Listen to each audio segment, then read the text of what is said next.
Hell on Wheels. That's us. 2nd Armored Division. And our boss, General Palmer.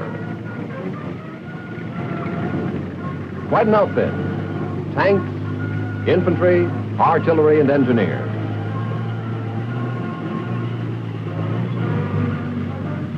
Look pretty sharp,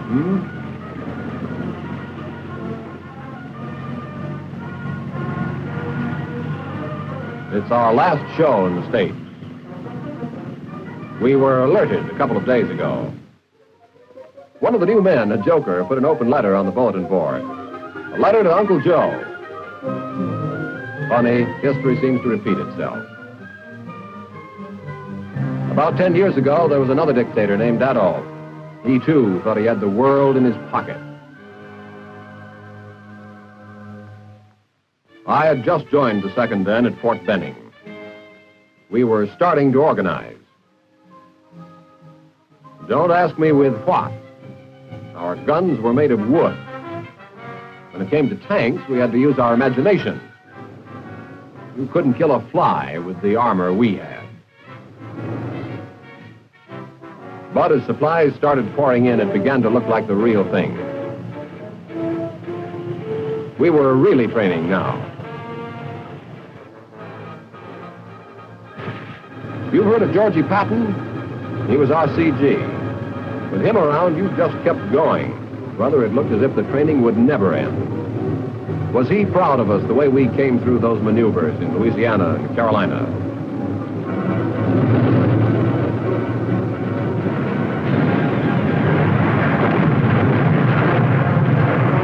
We were a crack outfit now. They called us Hell on Wheels.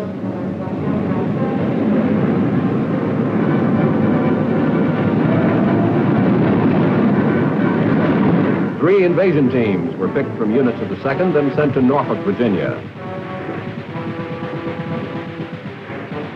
We practiced amphibious landings until water ran out of our ears.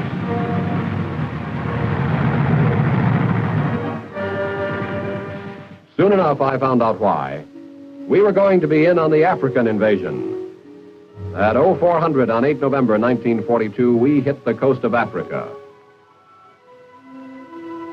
Safi, Fadela, Port Leote. Our mission was to secure these ports and to envelop Casablanca.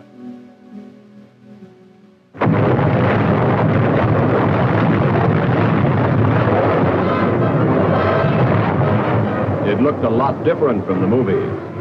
Nobody invited us to come to the Kasbah. Old Georgie, who was the commander of the Western Task Force, ordered us to the French-Spanish-Morocco border in case there should be trouble. And then in April, we folded our tents and moved to Algeria, to a small town near Oran, where we started training for the next jump, Sicily. We were getting used to the water now. In fact, some of the GIs put in for sea pay.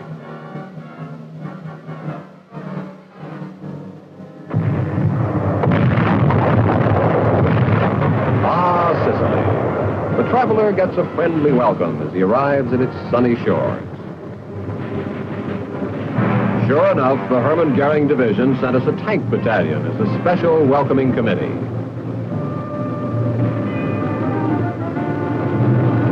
But we knocked the H out of Hermann. The 14th and the 78th Field did a swell job there.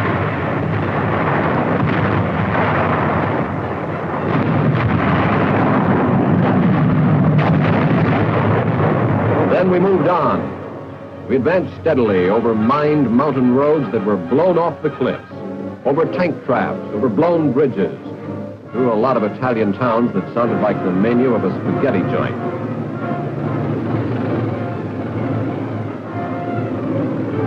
Until we reached the end of the road, Palermo, the last dish on that Italian menu.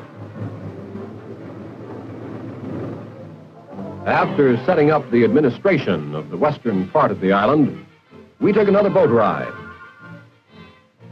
Arriving in England a short time later, the first combat-tested armor to hit Great Britain. There was something in the air. We knew the big show in France was about to pop, and we were going to be in it. You could almost smell it, because the training was stepped up. Because a lot of big boys came to visit us, even Mr. Great Britain himself. And then one morning in June, we were on the water, getting our last-minute briefings. The date was D-Day +3. Omaha Beach was a lot different from Omaha, Nebraska. I'll take Nebraska anytime.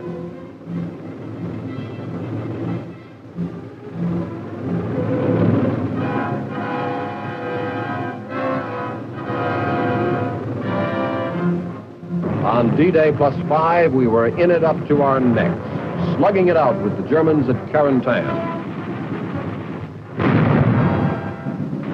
It was hedgerow country. Natural barriers 10 to 12 feet high that Jerry thought would stop us dead. Here's one time we threw the book away, used our tanks as battering rams. This was only the warm-up for the main event. The famous St. Lo breakthrough.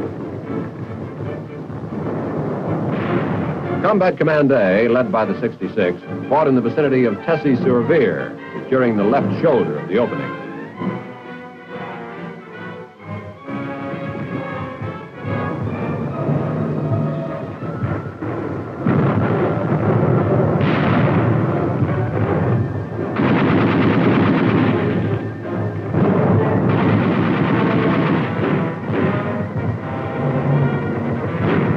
The 67th, meanwhile, spearheaded CCB's drive toward Surences, cutting off the withdrawal of the Germans in that area.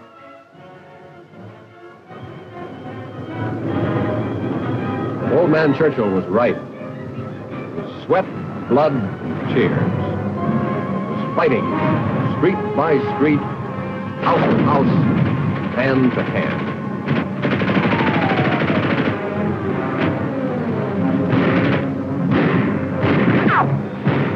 Jerry's reaction to our breakthrough was to counterattack in the Mortain-Barrington area.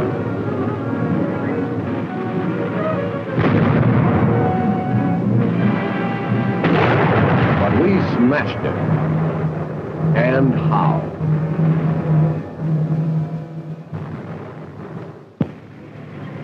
We were picking up speed now.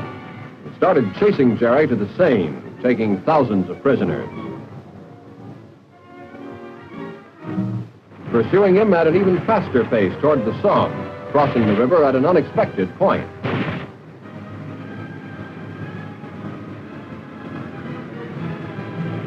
Here was one time we caught him with his panzers down.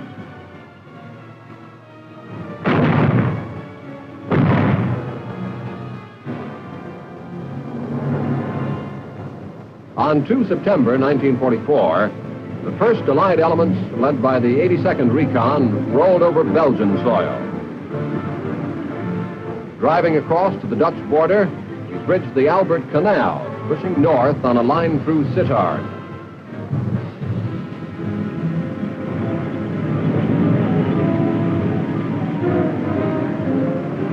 Tanks of CCB under General White made the first crossing of Germany's holy soil on 18 September at Hillensburg.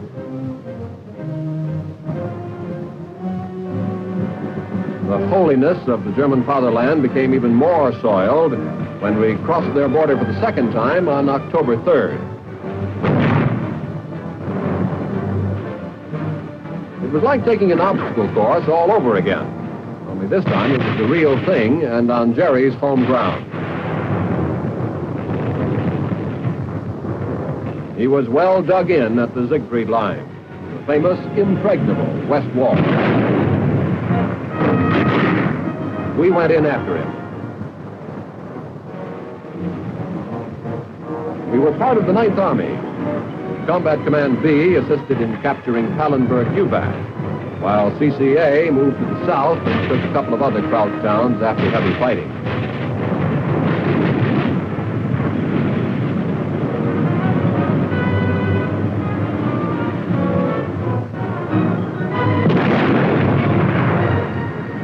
The rest of the division pushed southeast, meanwhile, and joined the First Army in a ring of steel around Aachen.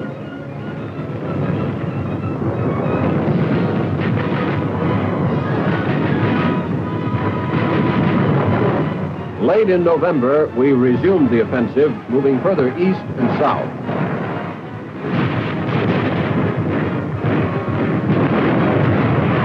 Town after town fell under the weight of our armor.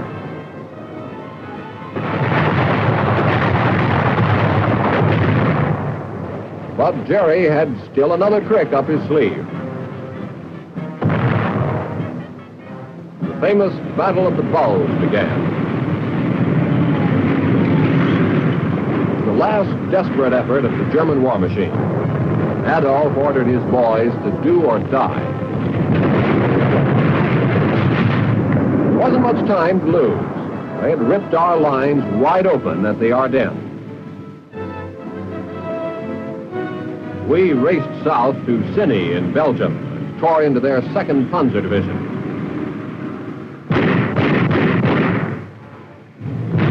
'92nd Field dished it out.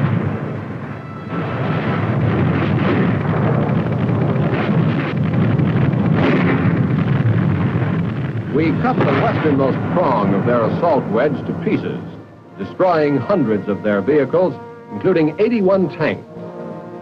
Monty of Alamein wrote us a fan letter for this job.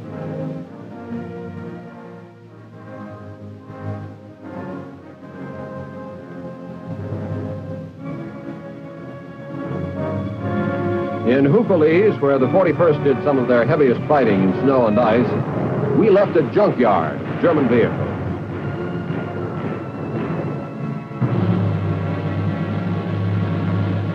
We were sure tired when we met Patton's Third Army.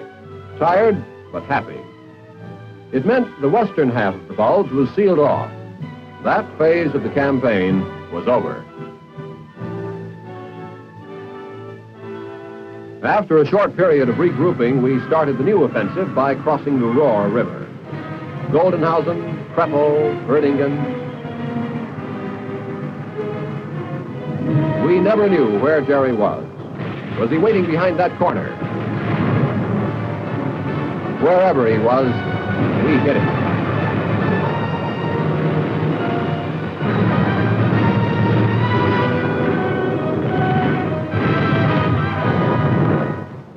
We kept going until we reached the Rhine on 3 March 1945.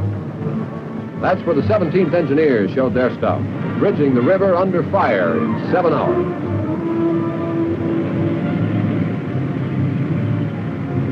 Breaking out of the Rhine bridgehead, we hit the Autobahn highway southwest of Beckum, cutting off Jerry's main artery of supply between Berlin and the Ruhr.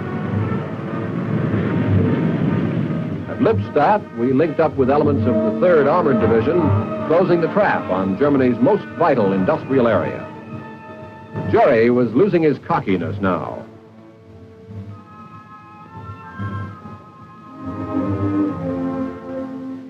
The attack rolled on, through the Teutoburger Forest to the Weser River, onto the plains of North Germany.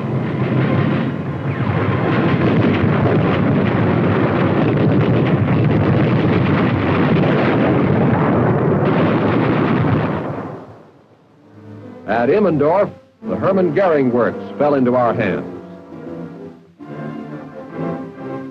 It was the beginning of the end for Jerry. On April 12th, we reached the Elbe, die Endstation, as they called it. We had overrun an area of 3,000 square miles, taken 45,000 prisoners, captured some big cities like Magdeburg.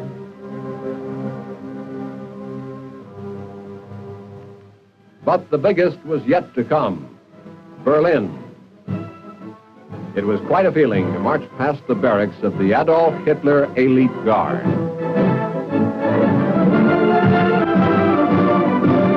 We were the 1st Division in Berlin. Our job was to provide security for the American sector of the city and furnish the honor guard for the Potsdam Conference.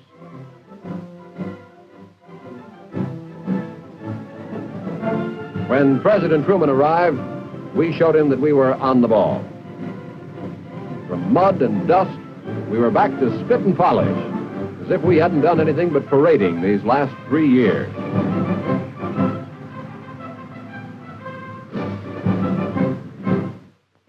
And then finally came that day in '45, when after 2 amphibious assaults, 7 major campaigns, the outfit started on its way home. The proud possessor of the French Fourragère, the Belgian Fourragère, and 13 distinguished unit citations.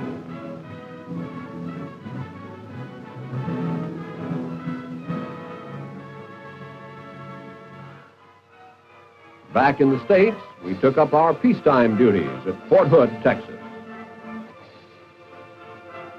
A lot of men got out. New men came in. As the world situation grew tense, it was out of the barracks and into the field again.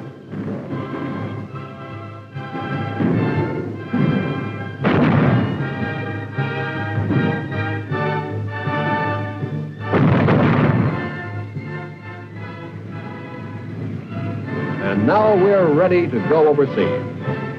With new weapons, new men, but with a fighting spirit that isn't new for this outfit. Ike sent for us. We always were his first team. Always will be. Hell on wheels.